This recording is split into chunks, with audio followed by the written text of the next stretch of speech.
Hi BookTube.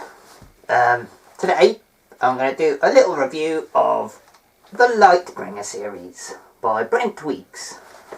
I did a review of book 1 a while ago, and a quick summary of that was that I initially didn't think I was going to enjoy the magic system in it, but it really grew on me, as did all of the characters, and I enjoyed the book much more than I initially expected, resulting in me continuing with book 2, The Blinding Knife.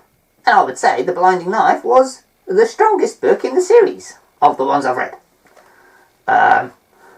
This is a book where the main character Kip goes to magic school, stroke soldier school. Does the whole academy school thing, worked really well, I enjoyed it.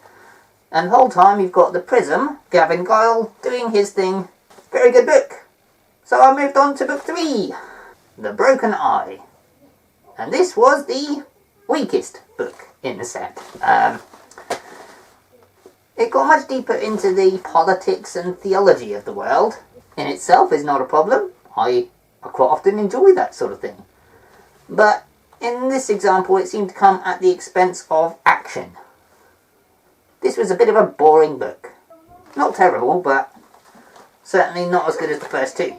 But since I was invested in the story already, I persevered with book 4. Now, at the end of book 3, a bunch of the main characters, freshly trained elite warriors and wizards, rather than finishing their formal training and joining the army, decide to become a bunch of renegades, following the lead of the main character Kip. Form a group called the Mighty and set off for war. Promising! And indeed, book 4 is a significant improvement over book 3, redeemed itself quite a bit, a lot more action, but a lot more twists in the plot too. And not all of them did I like. Let's go back to the Mighty. I enjoyed their side of the story a lot. Now by book 4, the main character Kip has lost some of the humour that made me really enjoy books 1 and 2. But his newly formed group of bodyguards bring an element of humour back to the book. At least, I appreciate the effort. I found a lot of the humour fell flat and wasn't particularly successful, but I enjoyed the attempt to bring humour back into the story. Onto the wider plot though, a lot of plot twists, a lot of backstabbing and double bluffs and stuff. Kind of got to the point where I have no idea who the good guys are. Don't know who I'm rooting for. And I find that a bit concerning. So books 3 and 4 are kind of about a big war between the Chimera and a guy called Colour Prince. I have no idea which side I want to win.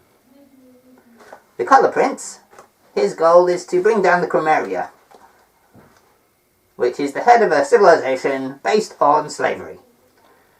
And the Colour Prince, who's supposed to be the bad guy I think, wants to end slavery. And that kind of makes want him to win. I think most humans could get on board with the idea that slavery is bad.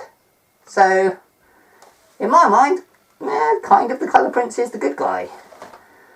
But all of the good characters in the book are fighting against him. Not sure what I think about that. Ultimately, for now, I've decided not to read the final book, book 5, The Burning Light.